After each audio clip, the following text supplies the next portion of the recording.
করার নেই। আজকে এই সারদা সঙ্গীত নিকেতনের আয়োজনে রবীন্দ্র নজরুল জয়ন্তী উৎসবে আমাকে কিছু বলার সুযোগ করে দেওয়ার জন্য আয়োজকদেরকে আমি ধন্যবাদ জানাই। রবীন্দ্রনাথ এবং নজরুল এই দুইজনকে যদি একসাথে করা হয় তাহলে কারো অবদান বাংলা সাহিত্যের জন্য, বাংলা ভাষার জন্য, বাংলা গানের জন্য কাউকে বাদ দিয়ে কাউকে কল্পনাই করা যায়। আমরা অনেক সময় রবীন্দ্র নজরুল প্রসঙ্গ চলে আসলে সাম্প্রদায়িক দৃষ্টিকোণ থেকে মূল্যায়ন করার চেষ্টা করি, যেটি নিতান্তই একেবারেই হীনমন্যতা হবে। আজকের এই শিশুরা আগামী দিনগুলোতে বেড়ে উঠবে। আমি আশা করব আমাদের এই শিশুরা সব সময় অসাম্প্রদায়িক চেতনা নিয়ে বেড়ে উঠবে। এই বাংলাদেশকে একটি অসাম্প্রদায়িক বাংলাদেশ হিসেবে গড়ে তুলতে এরা অগ্রণী ভূমিকা পালন করবে, এটা আমার প্রত্যাশা থাকবে। রবীন্দ্রনাথ তার একটি নাট্য উপহার দিয়েছিলেন, উৎসর্গ করেছিলেন কাজী নজরুল ইসলামকে। নজরুল ইসলামও একই সাথে তার সঞ্চিতা কাব্যগ্রন্থটি রবীন্দ্রনাথকে উৎসর্গ করেছিলেন। রবীন্দ্র নজরুল সম্পর্ক ছিল গুরু শিষ্যের। আমাদের অনেকেরই হয়তো অজানা থাকতে পারে, আবার অনেকেই জানেন। নজরুল তার প্রথম কবিতা যিনি লিখতেন, যতদিন রবীন্দ্রনাথ ঠাকুর আমাদের এই পদ্মার পাড় ঘেঁষে শিলাইদহ, কুষ্টিয়া, সিরাজগঞ্জ, শাহজাদপুর এইসব অঞ্চলে ছিলেন, ততদিন নজরুলের কবিতার প্রথম শ্রোতা ছিলেন রবীন্দ্রনাথ ঠাকুর।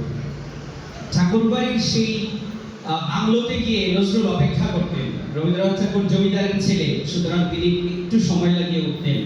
নজরুল খুব ভোরে উঠতেন, গভীর রাতে ঘুমাতেন। রাত যত গভীর হতো, নজরুলের সৃষ্টিকর্তার প্রতি প্রেম তত বেড়ে যেত।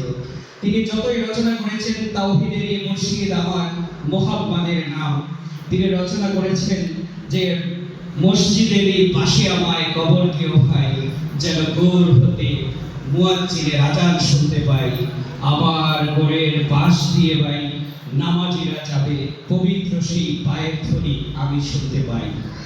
নজরুল যত রাত গভীর হয়েছে তত সৃষ্টিকর্তার সাথে তার ভালোবাসা বেড়ে গিয়েছে।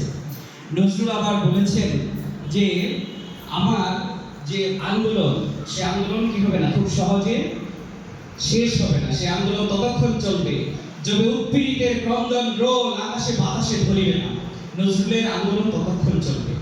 এই আন্দোলনের বীজ রক্ষা করার জন্য রবীন্দ্রনাথের ভূমিকাও কম নয়। নজরুল কারাগারে যখন তিনি অনশন করেছেন, না খেয়ে আছেন, প্রয়োজন হলে মৃত্যু বরণ করে নেবেন, সরকার রাজদ্রোহে তাকে গ্রেফতার করেছে আনন্দ বইয়ের আগমনে কবিতা লেখার কারণে।